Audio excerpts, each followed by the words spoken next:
Alright everyone, it's time for Occult Literature, video number 358, Apollonius of Tyana. Now, link in the description, of course, to my edition of this work on Amazon. Second and third links to my books, blogs. This is 112 pages, so it's intermediate in length. This is more complete than Reveal's work, or Revi, depending on how you pronounce it. I'm not from France, so sue me.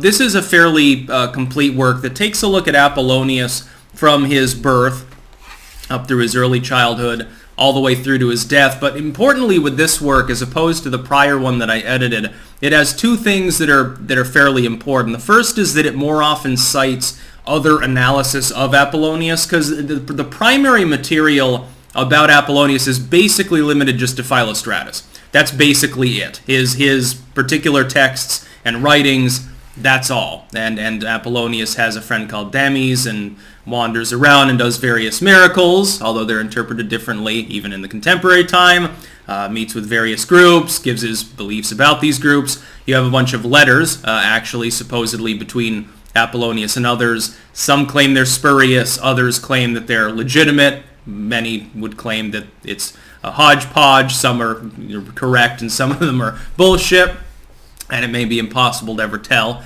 That's the nature of dealing with antiquities.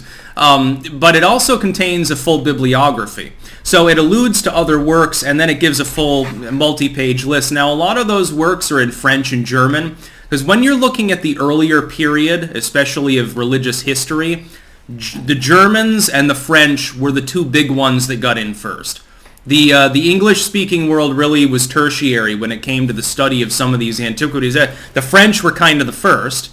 Napoleon was obsessed with antiquities to the point where they thought he had a grimoire and was interested in fortune-telling, and it does appear that he had at least a casual interest in numerology and astrology, but we're not 100% sure. And then a million different astrological works and dream interpretation guides used his name, and that of Count von Bismarck, actually, for about a century thereafter. Very interesting.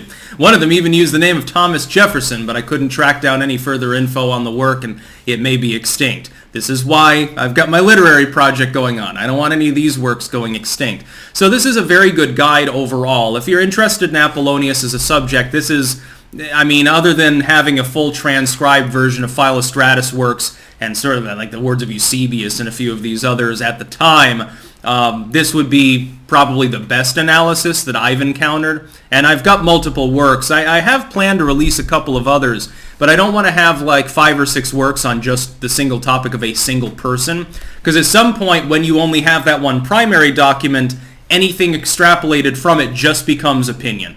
You might have, you march on in time, some new scroll is discovered, some new ruin is discovered with an inscription, and that might elucidate something about their life or about their teachings, but not commonly, and that's going to be relatively limited. So this, I would say, is more definitive than the prior work with regards to Apollonius. Of course, some people believe Apollonius was the template upon which the Jesus story was built. That is, they believe, and you can make an argument for this date-wise, because the first legitimate mention of Jesus comes from, if I remember, 65 AD from Tacitus. I believe it was 65, somewhere in the 60s. That would have been contemporary with the point in time at which Apollonius was already known, in which his teachings were being recorded, in which he was speaking with people around the general Mediterranean region. He also traveled into the Pakistani and Indian regions. He had contact with the Egyptian groups. They would have known of him. His story would have been well known. If you assume that there's no prior mention, it would seem that the Apollonius story, as being told at that time, could have formed that template.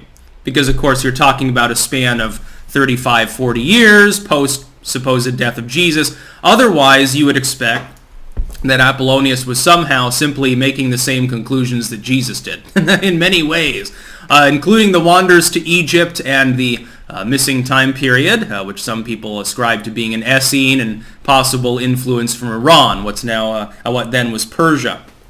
Anyway, that's off topic. Apollonius is an interesting character, and of course, he is a historical figure. He did exist. That we know. as far as the interpretation of the meaning of some of the philosophy, a lot of it's left up to analysis even now, because of course a lot of it was opinionated even when it was being recorded. Even in the contemporary time period, there were disagreements over, did he perform this miracle, or is it not really a miracle? Well, what should we term him? Is he divine, semi-divine? It's sort of the same thing that you have with every figure that delves too deeply, I think, into philosophy and religion. Again, link in the description of my edition of this work on Amazon. Second and third links are to my books, blogs. Highly recommended, interesting piece of religious history. That's about all. Peace out.